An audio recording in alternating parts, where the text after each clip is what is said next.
Kung ikaw nga si Arlan, bakit ka nasa katawan ng isang mortal? Pinarusahan ako dahil hindi ko nagawa ang aking tungkulin. Pero bakit ito naging parusa ko? Ang makulong sa katawan ng isang mortal? Kalimutan mo na ang pagiging sundo mo. Isa ka ng ganap na mortal na yun. Talagang mahal na mahal mo si Junie. Kahit sa kabilang buhay, gusto mo siya makasama. Ako, akala ko nahanap ko ng lalaki para sa akin. Yung pala hindi. Hindi ikaw si Benji. At hindi si Benji ang dapat kong mahalin. Sarina! Sandali! Bakit mo ko sinusundan? May gagawin ka masama sa akin? Gusto ko lang sabihin sa'yo kung ano talaga yung totoo. Isa akong sundo. Mahal kita. Isira ulo ka pala eh. Eh, ano man ngayon kung mahal mo ako? Ayoko sa'yo. Dahil kriminal ka. Sarina, hindi ako kriminal. Nagkakamali ka. Hindi ako masamang tao. Kapag hindi ka umalis sa harapan ko, tatawag ako ng pulis. Ipakukulong kita. Wag. Mag-aalala sa akin ng lola ko. Huwag mo pakukulong. Ayun naman pala eh. Eh di umalis ka sa harapan ko. Pigilan mo na ako. Pero Sarina...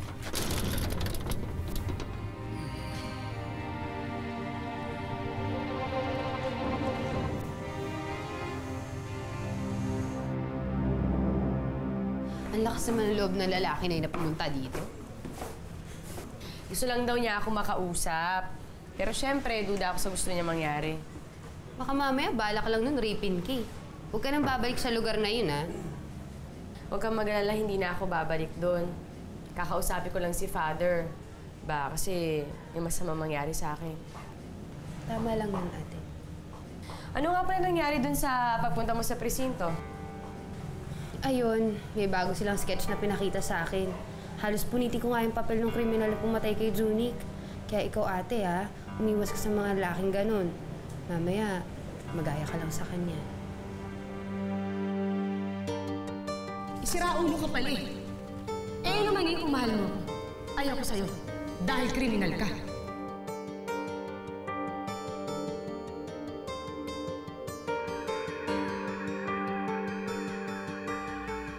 Gawan? Ano ginagawa mo dyan? May kaluluwang malapit dito na ayaw pa magpasundo. Alam mo, naguguluhan na ako eh. Sabi mo sa akin, makakahanap akong taong mamahalin ko. Sabi ko kay Sarina, mahal ko siya, pero... Ano nagalit siya sa akin?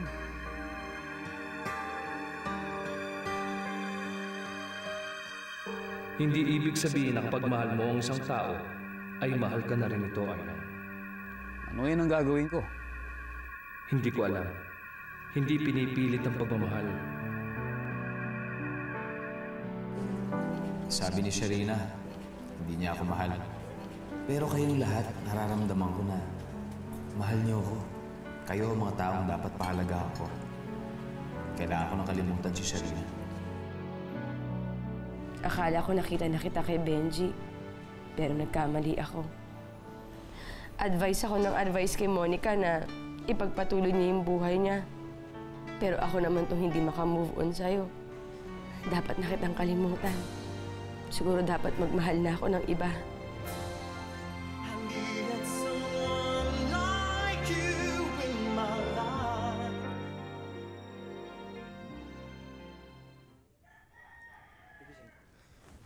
Emmy? Emmy?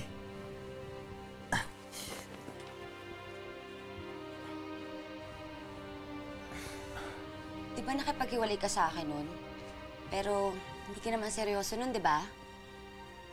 Dahil mahal mo pa rin ako? Mahal kita. Oo, Benji. At kailangan kita ngayon. Emmy, sandali. Sandali. Ano bang problema mo? Tumatanggi ka na naman. Eh dati-rati naman, di ko pa'y nag-aaya sa akin. Hindi mo kasi maintindihan, Emmy. Iba na kasi ako ngayon. Anong iba?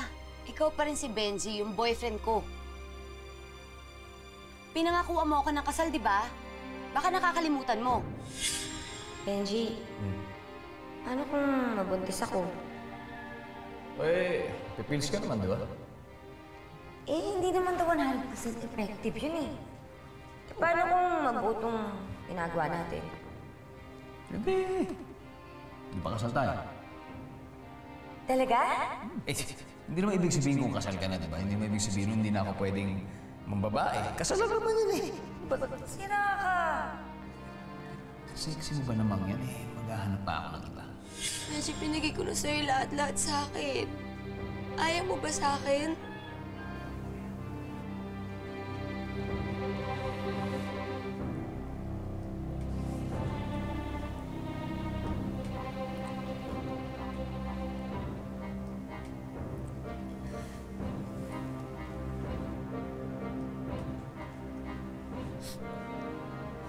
May hindi kita tatalikuran. Kung naman ang pinangako sa'yo ni... Ibig sabihin ko... Kung naman ang pinangako ko sa'yo... Tatuparin ko.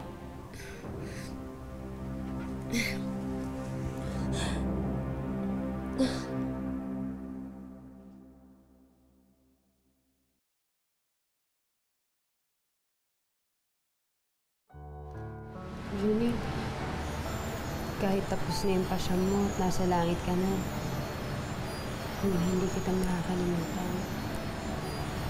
Tama na lahat kita. Nandito pa ako sa tabi mo, Monica. Mahal na mahal din kita.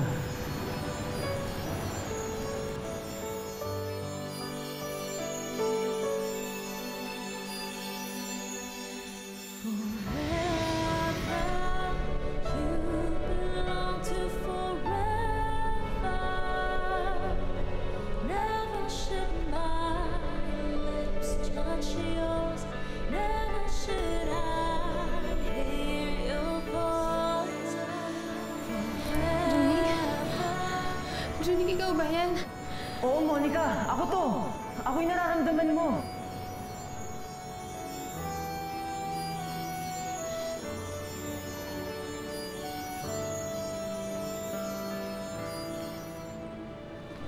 Tapos lang pala yung bintana.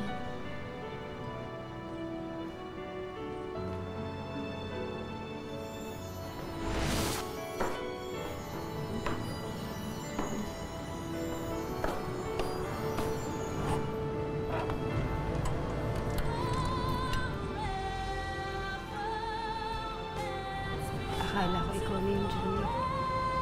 Monica, ako yung nararamdaman mo. Ako to, Monica.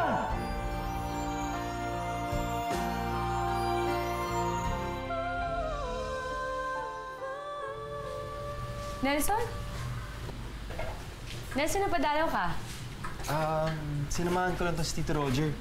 May-ari siya ng punerarya at naghahanap siya ng pwedeng gumawa ng mga wood carvings dun sa mga casket na binibenta niya. Nag-migrate na kasi sa US yung dati naming kadil. And, well, Nelson here told me na magagaling daw ang mga manlililok niya dito. Magagaling po talaga. Kung gusto niyo po, pasok muna po tayo sa loob para mapag-usapan natin ng maayos. Sure, sige. Tara, son. Nelson, salamat dito ah. Sige, pasok na. Pero talaga ni Nelson, no? Ang layo ko ikukumpara mo dun sa Japet mong manglilino.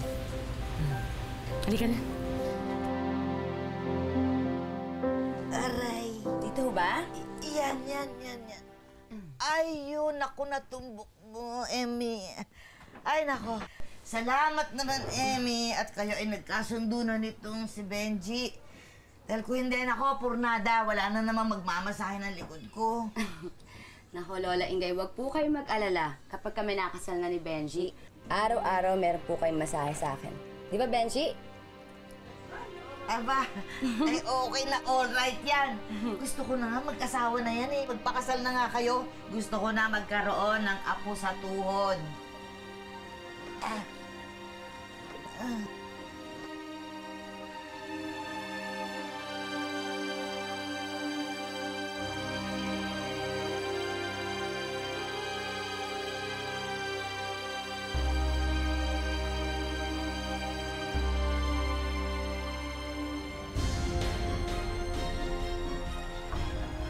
Isang baling kilos mo, Benji. Butas tong tagiliran mo.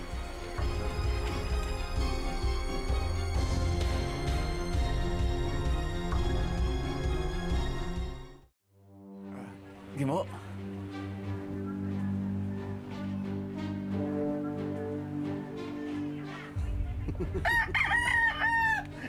Gago ka, Benji ah. Ano nangyari sa'yo? Nabaril ka lang? Wala na pagkasanggano mo? Takot ka? Ano ginagawa mo dito? Wala naman. Tinalo ko lang yung best friend ko. Kinulpi mo ako nun. Ngayon, mainit lang ulo ko nun. Salanan mo naman eh. Dahil sa babae, pinagpalit mo grupo. Si Sharina. Wala, hindi naman ako gusto nun eh.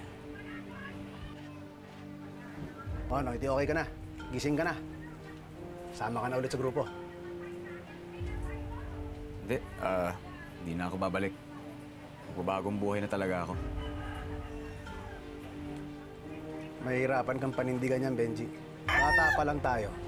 Kriminal na tayo. Sige, subukan mo muna yung bagong trip mo. Pag sawa ka na, balik ka na lang sa amin.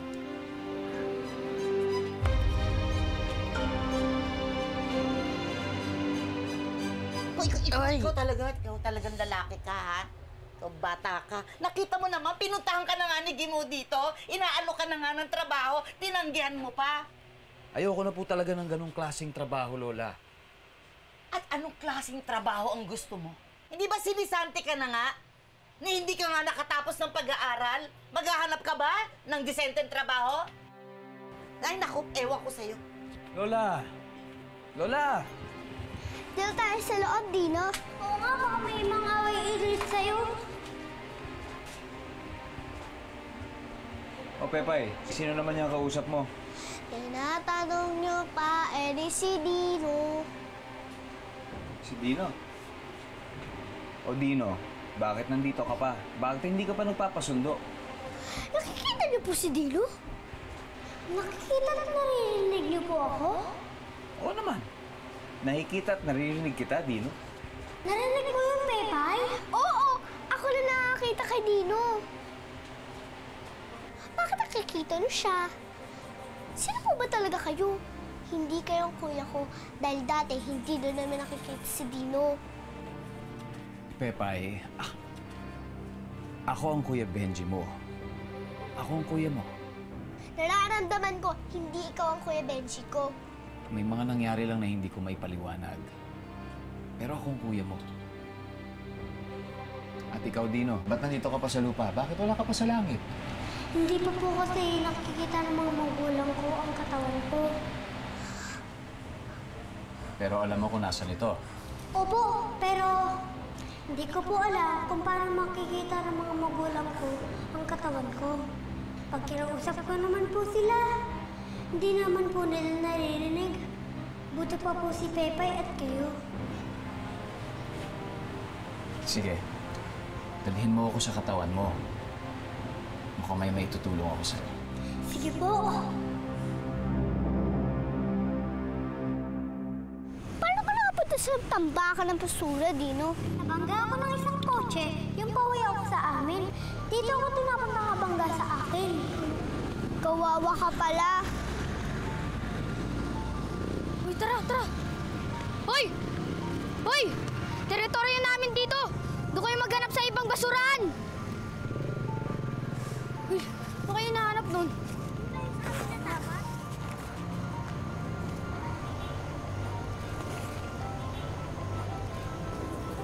Uy, tara, tara!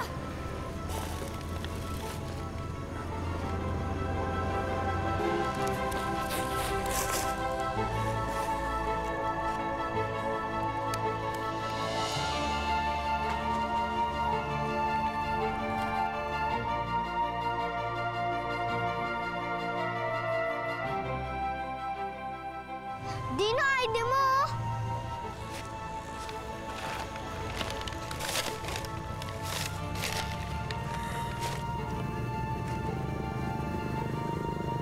I-report na natin to sa mga pulis.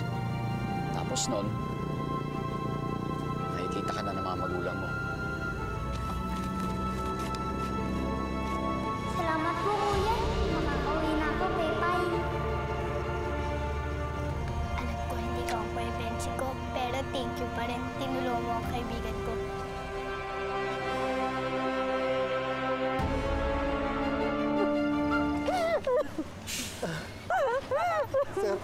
Sir, salamat sa inyo. Nakita na namin ang anak namin. Magbabayad ang gumawa nito sa anak namin. Pepay, natatandaan ko yung plate number na kabangga sa akin? UFC 616? UFC 616 daw po yung plate number ng kotse babangga kay Dino. Paano mo nalaman? Nasa tabi niyo po ngayon si Dino. Siya ang nagdala sa amin dito. Siya ang nagturo kung nasaan ang katawan niya. Anak ko. Nandito. Anak. Dino. Dino.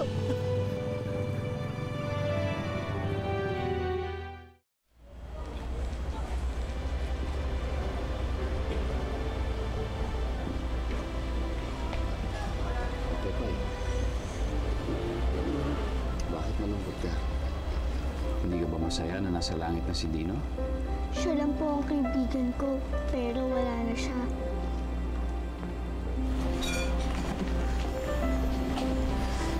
Dino?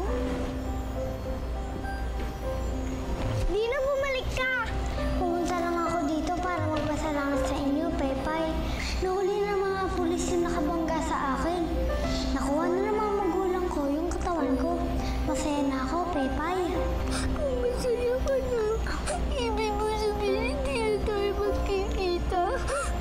Akit na ako sa langit, Pepay. Salamat naging kaibigan kita. Dahil sa inyo ng kuya mo, matatahimik na ako tama ang mga gulang ko.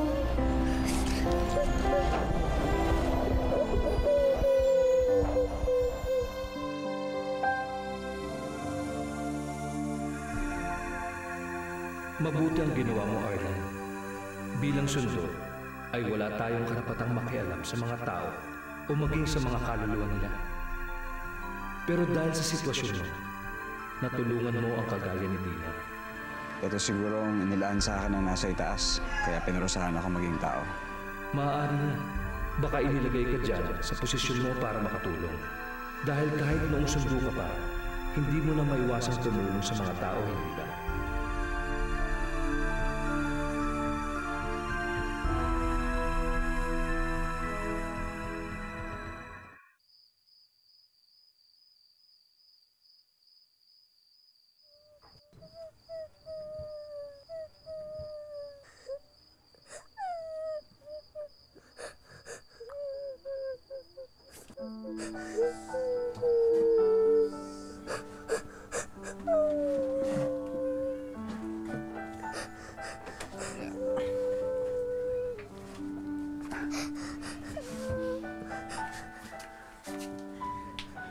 Pepay? Wala na si Dino. Wala na akong kaibigan. Pepay, andito naman ako. Alam ko, di ka naniniwala na ako ang kuya mo. Pero pwede naman tayo maging magkaibigan, hindi ba? Gusto niyo po ako maging kaibigan? Oo naman. Oo naman.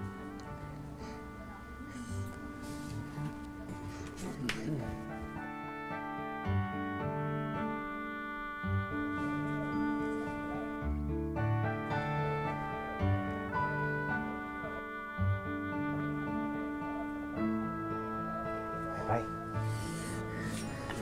Halika na dito.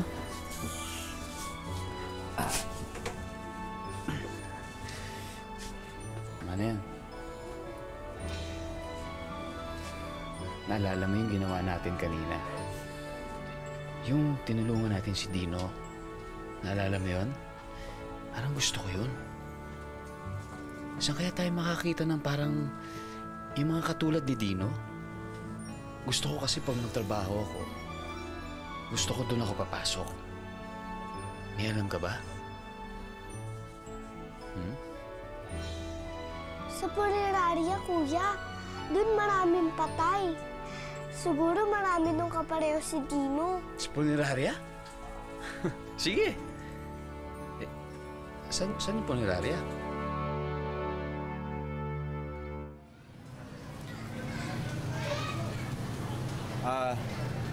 Kuya, Pwede magtanong. Gusto ko sana mag-apply ng trabaho dito. Pwede mo ba?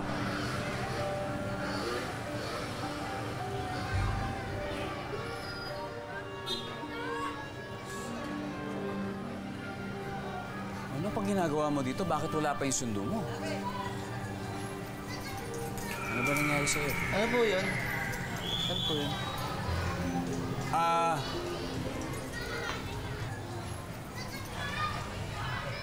Hindi. Mag-ano sana? Mag-a-apply sana ako ng trabaho. Wala po eh. Wala kayo? Gusto na? Ganun ba? Salamat na lang. Sige po, thank you po. Pagbalik na lang ako. O Mang Julio, nakita niyo po ba yung disenyo ng ataol nila? Kaya niyo po bang gayahin yon? Opo, ma'am. Kaya-kaya po. Sige po. Sharina? Benji? Anong ginagawa mo rito? Sinusundan mo ba ako?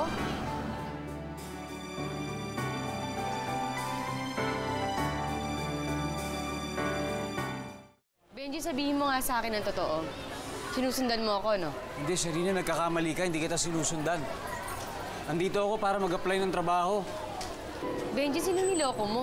Totoo po ang sinasabi niya, ma'am. Naghahanap po talaga siya ng trabaho. Nagkataon lang ang pagkikita natin, Sharina. Kung ano man yung pagkakilala mo sa akin, hindi na ako yung taong yun. At alam ko naman na ayaw mo sa akin, eh. Kahit na sinabi ko sa'yo, mahal kita. Kaya hindi na kita guguluhin pa.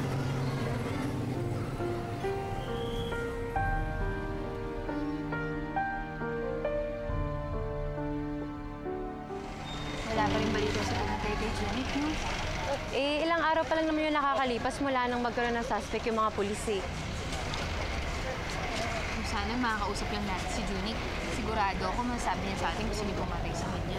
Kaya lang, tapos na yung pasyang niya, wala na siya dito sa lupa. Alam mo, yung mga kaluluwa naman daw, nagtatagal yan dito sa lupa, eh. Lalo na kapag yung kaluluwa hindi matahimik. Pero alam mo, meron ako narinig kanina sa palengke, eh. Meron daw taong nakakakausap ng mga kaluluwa. May kilala ho ba kayong bata? Ang pangalan ho niya Pepay, eh. Taga-rito yan. Miss, si Pepay, taga doon siya. Yung batang maliit na babae. Apo. Taga doon. Salamat po. Pepay? Ikaw ba si Pepay? Opo, ako nga po. Balita ko kasi nakakausap ka raw ng mga kaluluwa. Totoo ba yon? Bakit po? Hihingi kasi sana kami ng tulong. Oo, Pepay. Di ba ikaw yung nagturo dun sa kalansay ng bata sa tambakan ng mga basura? Hindi naman po ako gumawa nun eh. Yung kuya ko po. Pati kuya mo nakakausap ng kaluluwa? Opo. Teka, tatawagin ko. Kuya.